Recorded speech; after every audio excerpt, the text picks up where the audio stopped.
নেপাল থেকে। হঠাৎ করে মনে হলো ঢালিউডের জনপ্রিয় চিত্রনায়িকা অপু বিশ্বাস বর্তমানে নেপালে রয়েছেন নতুন সিনেমা শিকারের শুটিংয়ের ফাঁকে নিজের ফেসবুক পেজে লাইভে এসে ভক্তদের সঙ্গে দীর্ঘ সময় কথা বলেন এ নায়িকা।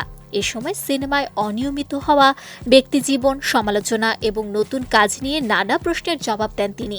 আমার সিনেমা নিয়ে অনেকের চিন্তা, মাথা ব্যথা।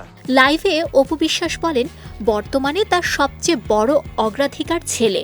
সন্তানের পড়াশোনা ও বেড়ে ওঠার জন্যই তিনি নিয়মিত সিনেমা করছেন না। তার ভাষায়, একটি সিনেমার শুটিংয়ে টানা ২০ থেকে ২৫ দিন সময় দিতে হয়, যা এই মুহূর্তে তার পক্ষে সম্ভব নয়।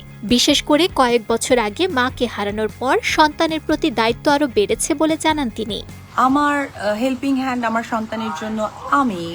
অভিনেত্রী বলেন, পূর্ণাঙ্গ সিনেমার বদলে ফটোশুট, ব্র্যান্ড প্রমোশন, শোরুম উদ্বোধনের মতো কাজ করছেন, কারণ এসবের সময় কম লাগে। পাশাপাশি নিজের বিউটি পার্লার ও বুটিক ব্যবসাও দেখাশোনা করছেন।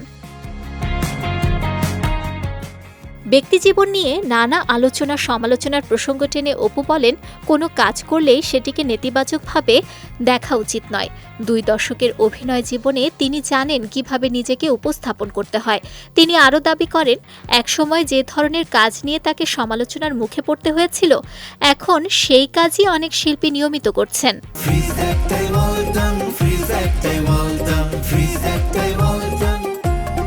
ভক্তদের উদ্দেশ্যে অপু বিশ্বাস বলেন, একজন শিল্পী তার কাজের মাধ্যমেই বেঁচে থাকেন, তাই তাকে নিয়ে বিভক্ত না হয়ে ভালোবাসা ও সমর্থন বজায় রাখার আহ্বান জানান তিনি।